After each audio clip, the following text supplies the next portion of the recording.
नमस्कार। आप सभी दर्शकों का ज्योतिष सरोवर में हार्दिक स्वागत है।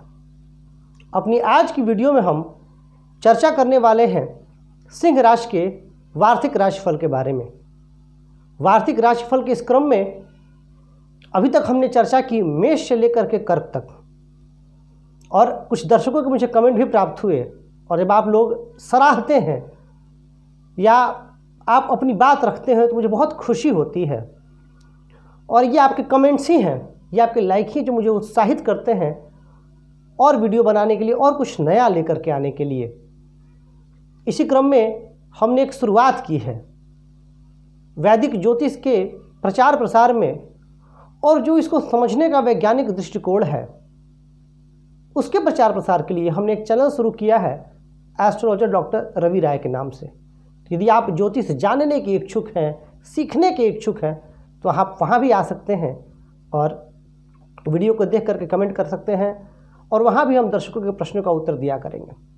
और यहाँ तो हम देते ही हैं, यदि आपके मन में ज्योतिष शास्त्र से संबंधित कोई प्रश्न है या जिज्ञासा है तो आप निसंदेह कमेंट करें, आपके प्रश्न का भी उत्तर दिया जाएगा। आइए चर्चा प्रारंभ करते हैं। सिंह राशि, क्या संभावनाएं हैं इस वर्ष? पूर्व में जो हालात बने थे उनसे कुछ छुटकारा मिलने वाला है या जिंदगी उसी पटरी पर चलने वाली है? परिवर्तन होगा, अवश्य होगा, निसंदेह होगा। यह वर्ष परिवर्तन का वर्ष है, कुछ नया करने का वर्ष। और वैसे भी पूरी दुनिया पिछले 2 वर्षों से काफ़ी नकारात्मकता से गुजर रही है, परेशान है, लेकिन ईश्वर की कृपा से इस वर्ष 2022 जो आने वाला वर्ष है 2022, उसमें ग्रह स्थितियां कुछ इस प्रकार बन रही हैं कि धीरे धीरे हमारे जीवन में सकारात्मकता आएगी। सिंह राशि वालों के लिए चतुर्थ अभिवर्त 1 जनवरी को जो उनका कुंडली है, उनकी जो ग्रहों की स्थिति है वो कुछ इस प्रकार है। वर्ष आरंभ से उनके चंद्रमा, मंगल और केतु चतुर्थ भाव में होंगे, तो वहीं सूर्य और शुक्र पंचम भाव में होंगे। बुध शनि जहाँ छठे भाव में होंगे, वहीं सप्तम भाव में गुरु की स्थिति होगी और दशम भाव में राहु होंगे। सिंह राशि एक स्थिर राशि और जुझारू राशि, जिद्दी राशि। इस राशि के लोग में जुझारूपन होता है, जिद्दीपन होता है, कुछ कर गुजरने का जुनून होता है, और कई बार ये हठी भी हो जाते हैं। इस वर्ष इनके व्यापार वृद्धि की प्रबल संभावना दिख रही है। वो इसलिए कि वर्ष के प्रारंभ से ही गुरु सप्तम भाव में विराजमान है और गुरु की दृष्टि लाभ भाव पे है, और लाभ भाव पे गुरु की दृष्टि होने की वजह से इस वर्ष ये कुछ अच्छा करेंगे। सप्तम में गुरु इनके लग्न पर दृष्टि जाएगी गुरु की, जिसकी वजह से इनका व्यक्तित्व भी काफ़ी चमकीला रहेगा। तो वहीं इनके शनि की स्थिति की वजह से, क्योंकि इनके छठे भाव में शनि विराजमान है, तो शनि की स्थिति की वजह से ये अपने शत्रुओं पर भी हावी रहेंगे, शत्रुओं पर इन्हें विजय मिलती रहेगी। इस वर्ष इन्हें भूमि भवन वाहन का भी लाभ मिलता हुआ दिख रहा है, क्योंकि चतुर्थ भाव में चंद्र और मंगल की युति कोई साधारण युति नहीं है। हालांकि वहाँ चंद्रमा नीच राशि में, फिर भी नीचे तो भंग है उनका। हाँ, केतु की वजह से आपको संपत्ति में कुछ परेशानियों का सामना करना पड़ सकता है, परंतु योग तो अवश्य बन रहा है। इसके अलावा 12-13 अप्रैल को गुरु मीन राशि में प्रवेश करेंगे, और मीन राशि सिंह राशि वालों के लिए सिंह राशि से अष्टम स्थान पे आती है। तो अष्टम स्थान में पूर्व में भी आपको बता चुका हूँ कि अमूमन जब हम जन्म कुंडली देखते हैं तो छठे, 8वें और 12वें देख करके हम निराश हो जाते हैं, लेकिन ऐसा नहीं है। वहाँ अष्टम भाव में चूँकि गुरु स्वराशिस्थ होंगे तो आपकी गूढ़ विद्याओं में रुचि जागृत होगी, आप किसी भी मामले की तह तक पहुँचने का प्रयास करेंगे, और वहाँ से भी आपको कुछ लाभ ही होगा। मई के उत्तरार्ध के बाद, यानी मैं उत्तरार्ध कहूँ तो मई महीने के 15 या 16 मई के बाद अचानक आप कुछ बदलाव महसूस करेंगे अपने रोजमर्रा की जिंदगी में। कुछ तनावग्रस्त भी आप हो सकते हैं, क्योंकि 12 अप्रैल से राहु का भी राशि परिवर्तन होगा, और राहु मेष राशि में आपके 9वें भाव में स्थित होंगे। वैसे तो राहु त्रिकोण में हो तो यह देखा जाता है कि उनके अधिपति कहाँ है, पर मंगल राशि बदलते रहेंगे, तो यहाँ पर आपको एक बात का विशेष ध्यान ये रखना है कि आपके भाग्य में उतार चढ़ाव आ सकता है मई के बाद। तो जब ऐसे परिवर्तन हो तो खुद को थोड़ा संयमित रखना है, गुस्से और क्रोध पर काबू पाना है और भाई बहनों से संबंध बिगड़ने नहीं देना है। हो सकता है कि आपकी कुछ परीक्षा भी हो, आपके धैर्य की परीक्षा हो, आपके मेहनत की परीक्षा हो, आपके पराक्रम की परीक्षा हो, क्योंकि राहु की दृष्टि है, वहाँ केतु भी होंगे। तो इस वजह से आपको बड़ी ही सोच समझ करके निर्णय लेना है।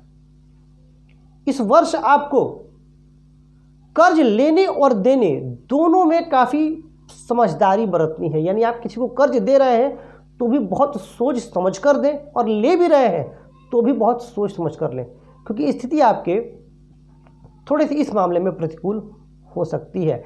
वो इसलिए कि वर्ष के प्रारंभ में ही आपकी राशि के लिए धन भाव के अधिपति होते हैं और लाभ भाव के अधिपति होते हैं बुध, और बुध की स्थिति छठे भाव में शनि की राशि में बनी हुई है, मकर राशि, और शनि की राशि में स्थित होने की वजह से शनि थोड़ा सा विलंब करते हैं। मैंने आपको इसका रीज़न भी समझा दिया कि ऐसा क्यों होगा, क्योंकि जब हमें ज्योतिष सीखना है तो ये चीज़ क्यों हो रहा है ये भी जानना बड़ा ज़रूरी हो जाता है, तब आप चीज़ों को बेहतर समझ पाइएगा। देखिए, विद्यार्थियों के लिए यह वर्ष कठिन परिश्रम का सिद्ध होगा, क्योंकि एक तरफ तो पंचम भाव में जहाँ सूर्य हैं वहीं शुक्र भी हैं, तो कई विद्यार्थियों का मन पढ़ाई के अलावा जो बाकी की चीज़ें होती हैं उसकी तरफ उनका ध्यान डिस्ट्रैक्ट हो सकता है, और यह डिस्ट्रैक्शन आपके फेल्योर का कारण बन सकता है। अगर आप कॉन्सेंट्रेट हो जाएं, लक्ष्य के प्रति एकाग्र हो जाएं और पूरी मेहनत करें, तब तो आपकी सफलता में कोई संदेह नहीं है, क्योंकि ग्रह स्थितियां अच्छी हैं। परंतु भटकाव जहां आया वहां आपके लिए परेशानी हो सकती है। अब एक दर्शक के प्रश्न को ले लेते हैं, इसके बाद सिंह राशि के लिए कुछ और विशेष बातें, कुछ चीज़ों पर आपको सावधानी रखनी है, और फिर मैं आपको एक टिप दूंगा कि कैसे इस वर्ष को हम और बेहतर बना सकते हैं।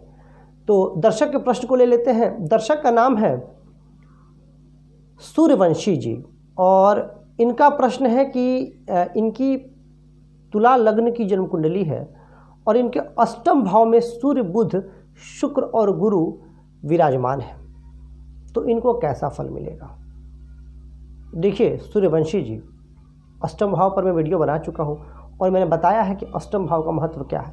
अब आपकी जन्म कुंडली में लाभेश सूर्य अष्टम में शत्रु राशि में, भाग्येश बुध और द्वादशेश बुध अष्टम में। तो भाग्येश का अष्टम आना तो ठीक नहीं है, परंतु द्वादशेश का अष्टम आना विपरीत राज्यों को देता है। पर यहाँ ध्यान ये रखना है कि द्वादशेश अपने स्थानांतरण का फल देता है, यानी जो ग्रह द्वादशेश है और किसी और भाव का स्वामी है वो अपनी दूसरी राशि का फल देता है।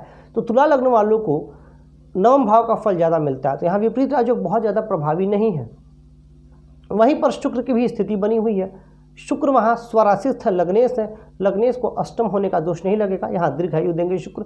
और वहीं गुरु भी विराजमान है, हाँ गुरु यहाँ विपरीत राज्यों का फल आपको प्रदान करेंगे। अब आपके अधिकतर शुभ ग्रह अष्टम भाव में हैं और इन शुभ ग्रहों की दृष्टि आपके धन भाव पर भी जा रही है।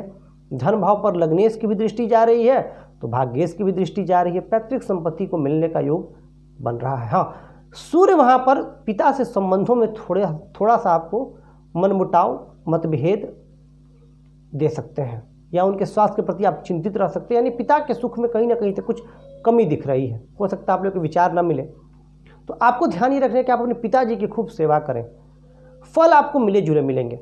देखिए अष्टम भाव में है तो विलंब तो होगा आपके प्रत्येक कार्य में, लेकिन आपको लाभ भी मिलेगा, इस बात की भी गारंटी है। ज्योतिष शास्त्र वगैरह के प्रति भी आपकी रुचि जागृत हो सकती है, रिसर्च वगैरह में आप आगे बढ़ सकते हैं। और आपने सिर्फ एक छोटा सा सवाल किया, ये ना इसमें डिग्री पता है, ना चंद्रमा की स्थिति पता है, ना आपने अपना डेट ऑफ बर्थ शेयर किया, जिसकी वजह से मैं बहुत सारी चीज़ें चेक नहीं कर पाया, ग्रहों के स्ट्रेंथ और भी चीज़ें। अगर वो होती तो मैं और बेहतर आपको बताता हूँ। खैर आगे बढ़ते हैं।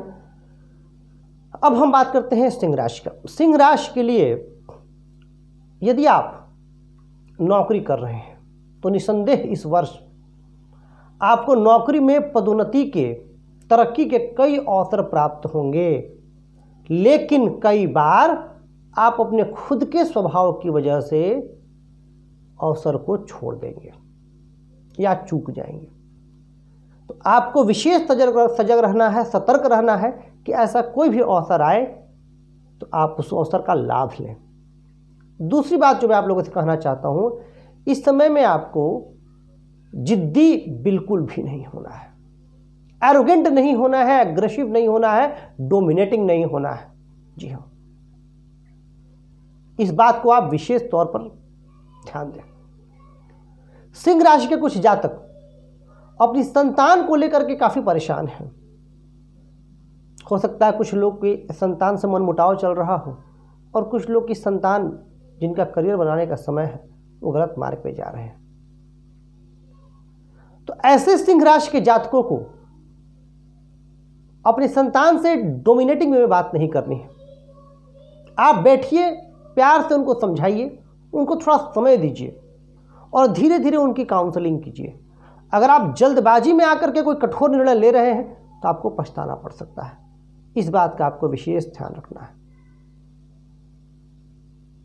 और आपके लिए टिप यह है कि जो सिंह राशि के जातक देर से सो के उठते हैं वो कोशिश करें अपनी इस आदत को बदलने का। कुछ लोग मुझसे कहते हैं गुरुजी आप सुबह जल्दी उठने को ना बोला कीजिए, बड़ी दिक्कत होती है, और ठंड में तो और ना बोला करें। ठंड में तो हम अलार्म कई बार बंद करके सो जाते हैं, 2-2 घंटे अलार्म बजता रहता, हम बंद करते हैं, सो जाते हैं। ये नहीं करना है। आपको सुबह जल्दी उठने की आदत डालनी है।